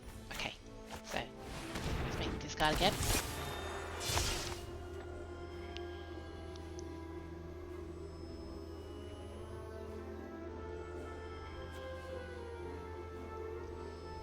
So we're going to play this as a land on the backside, which means we can get our Planeswalker down next turn, and we can start making them discard even more cards. Let's play this attack to pass the go. So yeah, how are you guys finding it so far? There is a lot to it. Hopefully you're starting to understand like how the game's starting to work. Like you can play a land every turn, you can play certain spells when you can. So let's play our Planeswalker here. Run now. Let's make each player discard a card. We'll get rid of our creature removal. They don't have any creatures. There's no point having that. Let's go attacking. Bonk. So, oh, they got rid of their removal. Oh shit. Okay, that's a big Planeswalker. We will. Let's get rid of this. I'm fine with the rest of this. We have this to destroy it, so this is fine. Destroy target Planeswalker. Tick up. We will discard Eliminate. Danny be like, don't pass go, didn't receive $200. That's basically what this deck does. We're looking to remove our opponent's resources. I think they're looking to as well. Are they going to destroy our Liliana? In fact, she's Liliana. That's what the opponent's logo is. Oh heck! Gross. Uh-oh. We're on a clock. We can't. Uh-oh. That's also got a board wipe. That sucks. Okay. Let's just... We're going to get rid of our tiny bones, unfortunately. We don't have enough mana to activate it, and we're looking to draw cards. Try and find something to deal with this. Yeah, they're going to kill our Liliana. Gross. Gross. We're going to lose a lot of life here. Right, we can get this down. Play a land. Pass the go. Right, so we want this to survive so then we can kill this next. Oh no, we can't because it ticks up by 2. Oh my gosh. Ah, this card is so strong. Look how much it does. Look how much text is on this one card. Each opponent gets an emblem with the beginning of your upkeep. It deals the damage to us. Looks like someone's getting a little sweaty. Oh, someone's getting a little sweaty. Okay, we can destroy this, so that's fine. Instant speed. Okay, I empty your mind. Right, we're gonna take 3 damage here. Ugh. Ooh. That's interesting. Ah, that's also interesting. Next. Attack Chandra. So, like I said, you can choose to attack a Planeswalker or the defending player. Let's return a creature with converted mana cost 2 or less from our graveyard to the battlefield. Let's get Tiny Bones back. So now, our opponent's in a bad shape here. If they draw a card and don't play it, that means they're not doing anything. However, if they play it, we can activate Tiny Bones and make them lose 10 life. Oh shit, no, never mind. Bedevil. That's a creature removal spell. No! Ah, that's annoying. Let's get toasty. Oh no! Wait, what? Okay, are they gonna spend? Yeah, they're gonna spend both their cards. Eh. Gross. Oh, we're losing 4 life. Here we go. We're in trouble here. Ow, ow, ow. I think they've got this.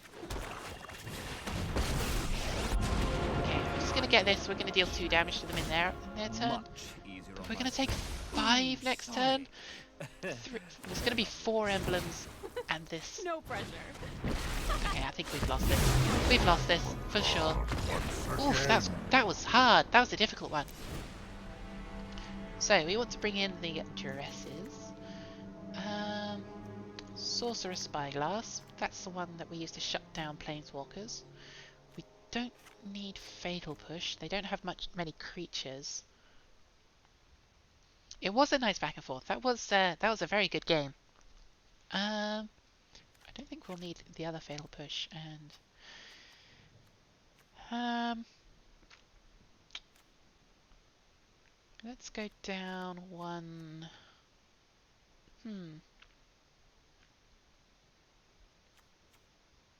What won't we need? Something from here, I think. Something from this slot. Let's go down. Eliminate. They have lots of big stuff. I don't think we're going to be killing small stuff. Yeah, you can't win every game. There's something that you come to accept in Magic. Basically, in a perfect world, everyone would win and lose an equal amount, because that means that everyone is like winning and losing 50-50. So losing is part of Magic. You just learn to deal with it and like accept it. Or you can just get really salty and blame everything except your own gameplay.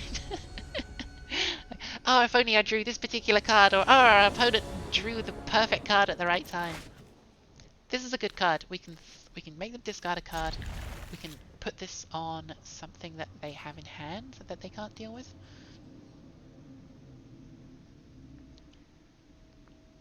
So basically everyone in multiplayer games. Yeah, it's essentially the same. So they can discard. Oh. Ha.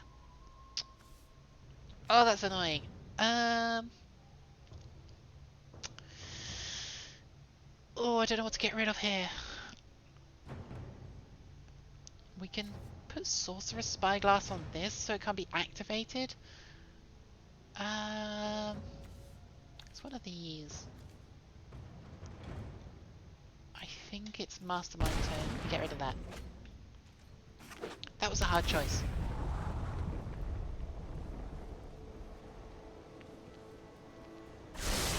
They kept it. Ooh, that's a Tiny Bones. I think we get down Tiny Bones just to start with. Just so we can start attacking as well.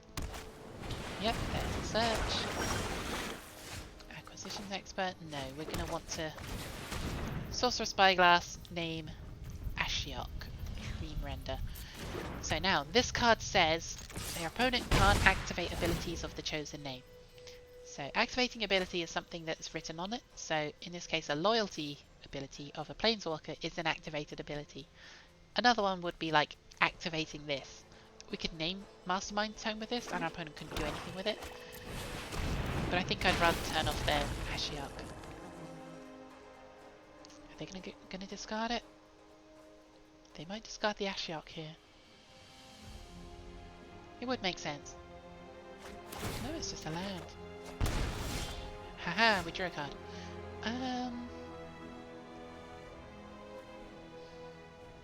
I don't think I want them having that creature. So let's make them sacrifice it. Play this as a land, paying 3 life.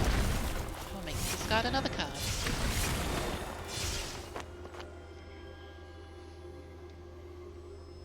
Oh yeah, there we go. They got rid of the Ashiok. I thought so. And now we draw a card. Are we going to make them discard even more next turn? Yes! Please no board wipe here. Don't board wipe here. No, no, no, no, no. Do not kill all my creatures. No, no, no, no, no. Don't do it. Don't do it. You know you don't want to. Yes! Perfect. Okay, so, oh, this is even better. We can do both things. So, play this. Opponent can discard a card. Let me pick your brain. This guy is so hammy. His voice is incredibly British. Get rid of that last card. Yeah. They have no cards in hand. Yes. All I've left you is pain. If they don't deal with our board, we win next turn. Ah, fuck! They dealt with our board. Ah, damn it.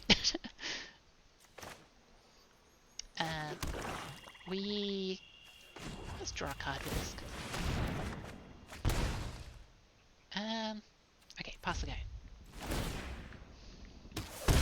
Loneliness. Yeah, that can happens in hurt. Magic. Your opponent just draws the perfect card for that situation and just wins the game. So I think what we're gonna do. Oh, they exiled them as well. Oh, we can't even reanimate them. Right, let's destroy that land because that gets them cards. Like that. They get to look at the top 4 cards of their library, reveal a non-creature, non-land cards from among them. Oh, they get a Mainswine too. We get a swap. Play this as a land? Nope, nope, we played our land for turn. Discard. Let's make them get rid of those cards, I tidy think. up in We'll play there. both of the Davriels here. So, we're gonna legend roll ourselves. We can only keep one of them. Dealing with you.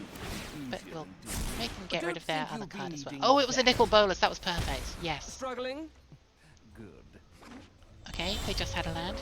Tiny Bones! Yes! Oh my god, we can win here. Play this as a land. Pay 3 life. Activate Tiny Bones. They lose 10 life. Yes! Ah, perfect. We did it. This is what our deck's meant to do. Empty our opponent's hands, they can't do anything, and then we just 10 them. Oh my god, that was with 61 cards in our deck as well. Whoops. Wasn't meant to. We should go down to 60 though. It is technically not illegal to have too many cards in your deck. It's just unadvised. 60 is the recommended. You can't go below it, but you can go above it. I think I'll take out... From what we've seen, they do have small creatures actually, so I think I'll keep in those. But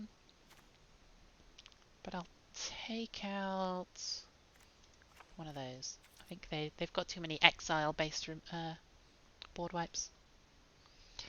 Boom! Yeah, we managed to do it. I love the animation of just dealing 10 to our opponent. If anyone here played Slay the Spire knows and understands why it's not recommended to have too many cards in your deck. Yeah, it basically just means you're less likely to find a particular card in your deck. So like, because you can have a maximum number of copies of cards in your deck, you can have up to 4 copies of a card in your deck other than basic lands. The more cards you have, the less likely you are to find of a particular card because you've got too much. Ooh, I like this hand. Let's try it. This is risky. We do need to draw lands. There's one. That's perfect. So we will do that. Doesn't matter. Okay, that's fine. So we will play a swamp. Play Waste Not. Waste Not is the best card in this deck. It's based around just like getting our opponent to discard cards, and we gain benefits from making them discard. So if they discard a creature, we get a creature. If they discard a land, we get mana. If they discard a non-creature, a non-land, neither of those, we draw a card, basically. So we're looking to make them draw cards. That's annoying. That's really annoying. This means if they discard non-lands, we don't draw a card. Oh, there's a Bedevil. Oh my god, 3 Waste Knots. Yeah, let's do it. Let's go for glory. Let's just get as many Waste Knots down and just overwhelm our opponent with with too much going on. This could be funny.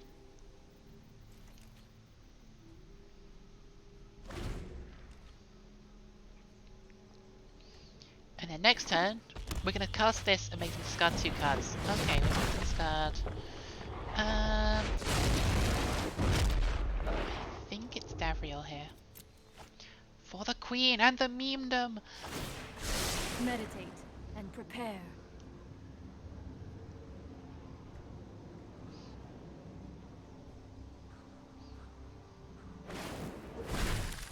Oh, they got a board wipe. That's fine. We'll make them discard that eventually. So, this card. Target opponent discards 2 cards. What are they going to get rid of? If one of them is a land, we get to cast even more stuff. If they're non-land cards, we don't... we don't draw any cards because of Narset. Oh, that's really annoying. This card prevents you from drawing multiple cards a turn. So yeah, that just stopped us doing anything there. Damn it. So we're going to have to make them sacrifice this Nicol Bolas next turn. Oh, there's a land, that's good. So let's bait out a counter spell with this Tiny Bones. And I'll make them sacrifice their Nicol Bolas. There we go.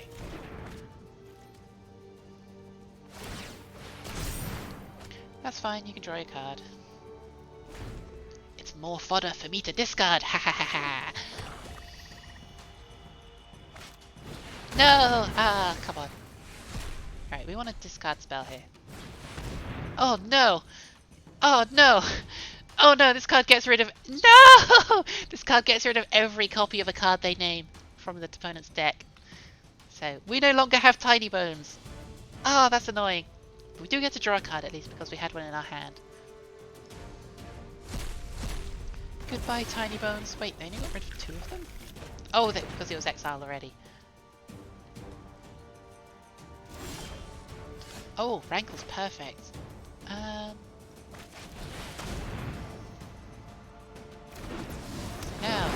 this card has haste. It can attack the turn it comes down. Let's kill this Narset.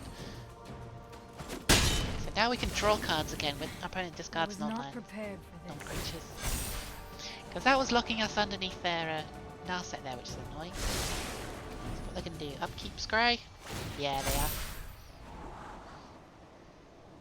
Oh, they're taking something. 0 top, 1 bottom. Oh, they found another Maze Mind Tome. Sure. Right. Okay, what have we got? Let's play our 3rd Waste Knot. Go to combat. Make our opponent... Okay, so each player's going to discard a card here. So, let's make each player discard a card. What are they going to get rid of? Let's get rid of Murder. No. I think we'll get rid of this. I'd rather keep the removal. We draw 3 cards. Perfect. Yes. Yes. Yes. Okay, now we get to discard that last card from their hand as well. What have they got? It's another board wipe. Oh, we're going to draw 3 more cards. This is perfect. This is the payoff that we were looking for. And now we play this land that exiles every card from our opponent's graveyard. They have nothing going on. They've got these Maze Bind Tomes, which means they can draw more cards. But that just means it's more things to discard later. Unless they play them, which would be annoying. Hopefully they don't, but we've got some removal, we've got Thoughtseize and stuff as well. I think we're in good shape. I think we're doing well here. These Waste Knots are good payoffs.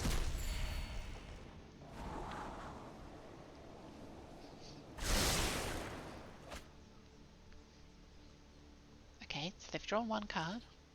Are they going to draw with the Maze Mind Tome? No, they're going to kill our Rankle. I think they're looking at it. They're targeting it. No, they're not. They're deciding what to do with it. Okay, so let's go to combat.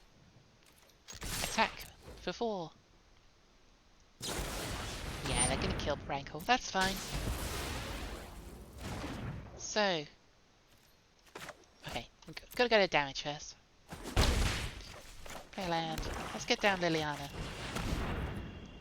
This is a big threat that they have to deal with.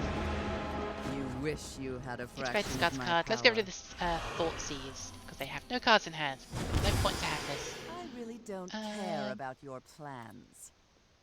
I think I'm going to hold on to the Acquisitions Expert. We're not going to race them by dealing 1 damage a turn.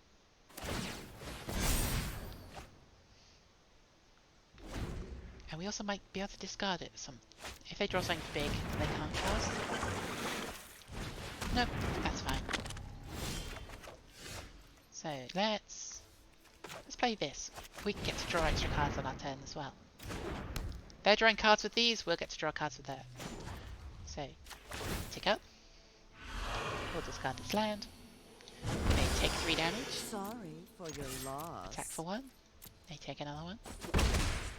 And we'll pass the turn. We'll hold up this Murderous Rider, because if they play a big Planeswalker, we'll want to get rid of that.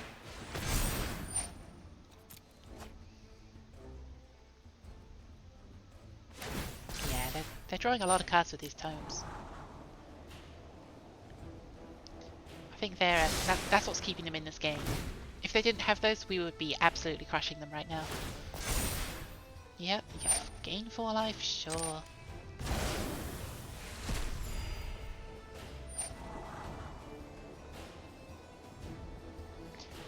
I hope you guys are understanding what's going on. Like, at this point, we've been playing it for almost 2 hours, and like, well, we've been playing it for more like an hour, I guess. I was explaining it for quite a while.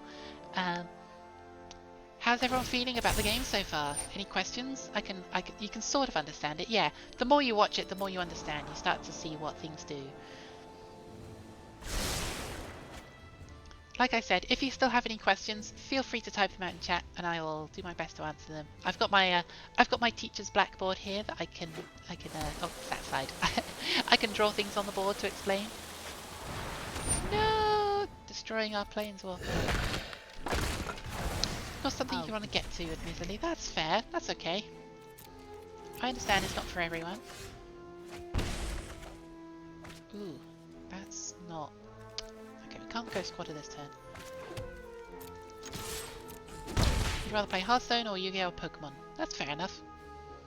I think I'm just going to play this out.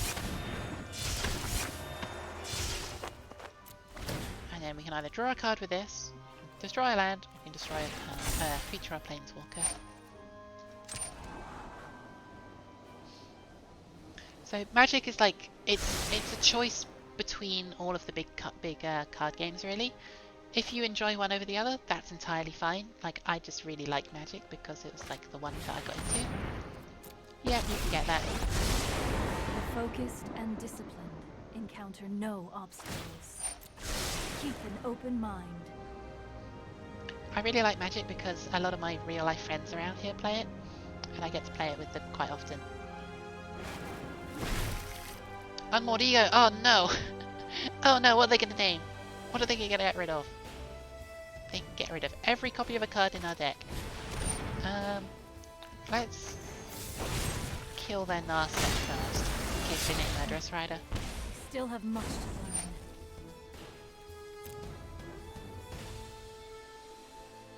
What are they going to name? Probably Liliana. Oh, they did name Murderous Rider. Perfect. They can't get rid of this one because it's not in my hand library or graveyard. My turn. Ooh, another Phyrexian Arena. Draw more cards. Let's just play everything out. Play that. Play the Phyrexian Arena. Now, I'll still have time to see. So now we're dealing more damage to them. They are going to gain some more life with this turn again. Jeez, this is really difficult. Whiner. Are they going to flip this search for his cards? No, they're not. They need 7 cards in the graveyard. Blech. No! That's annoying. Will remake the multiverse in my image. That's a problem. Okay. Yep. We'll get rid of a land. That's fine. Probably should have got rid of one of these waste knots because our opponent's not. Crumble. Oh, I might be able to make them discard. Okay, draw 2 cards. Duress. Fatal Push. That's not very helpful. So, let's Duress. Make them. If it's something that. Yes! We get to draw a bunch of cards. Perfect! Yes! Okay, okay. They're all lands. Perfect. That's not great. Okay. We need to kill this. You Okay, let's play the Murderous Rider. Pass the turn. We drew so many cards, they were all lands. We didn't want that. We could only play one a turn. Our opponent's gaining so much life and drawing so many cards. Ugh. This is a tricky one. This is a hard match. Ugh. Ooh, sorry. Not really. It's very hammy, very British. Oh, sorry, I didn't mean to hurt you.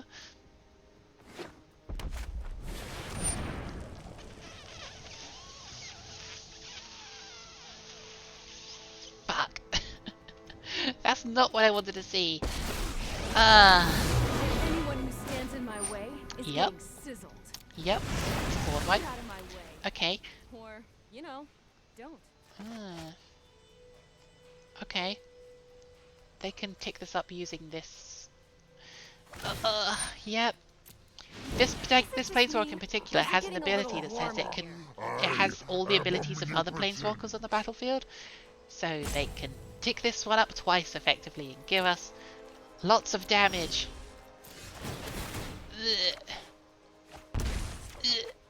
Okay, Sorcerer Spyglass helps a little.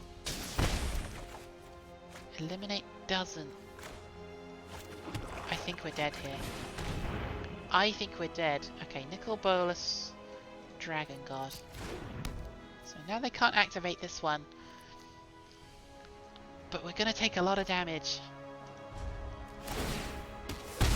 All I've left And our you opponent gains so much life with those Maze Mind Tomes. They'd be dead by now if they didn't have those. Wow. Ashiok. Sure, let's destroy your Escante.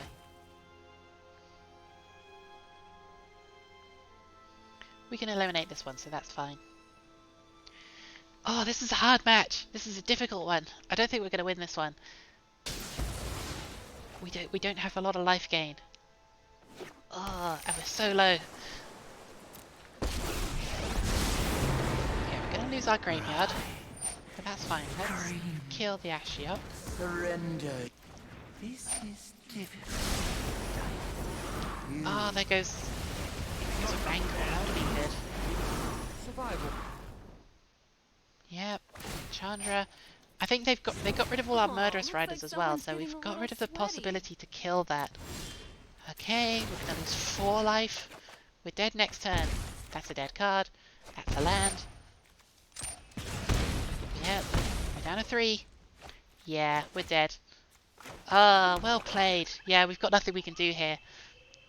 Only thing we can do is make them discard cards, but they have nothing in their hand. We can kill a creature, but they have no creatures. And like, yeah, we're dead. Oh, here comes Caitlin's frequent channel point challenges. Let's go out in style. Let's draw a card and die. Woohoo! Wow, that was a hard match. Yeah, they deserved that. Meow. Quack. Hopefully you guys had fun with that. We're gonna have to end here because it is actually perfect time to end the stream. I won't be playing this very often. I understand that you guys won't know how this works. I just kind of wanted to be able to play this on stream without having to explain everything like every time. So like now that I've got most of it out of the way, I can start playing it more often and you guys would be able to understand it, I guess. If you don't want to see more of this, let me know as well, and I don't have to. I'm perfectly fine with just playing this on my own. It's a fun game that I've been playing for years without having to stream it, and it's fine for me to do that, to carry on. Stream what you want, nerd. Fight me. Okay, Caitlin. I will. And I'll lose like I do with every fight with you. I'll probably stick to other games as well still. Because I do have more fun when you guys know what I'm doing and you guys can engage more. Because I appreciate that it's a complicated game and you won't know what's going on. But I still enjoyed it. Hopefully you guys did as well. And you may get to see this teacher set up again at some point eventually again if we ever do another learning stream. This was fun. Have a good evening, everyone. If you haven't followed already, make sure you do so. Stick around for other streams in the future. I've got Twitch and YouTube and Discord down below in the chat as well. And I'll see you all for next stream on Wednesday. Have a good evening, everyone. And don't forget to do your homework. There is an exam on this later. I will be issuing an exam. I expect a full write-up of an essay about all 180 keywords. I want them memorized by next Sunday. Have a good one, guys. I'll see you later.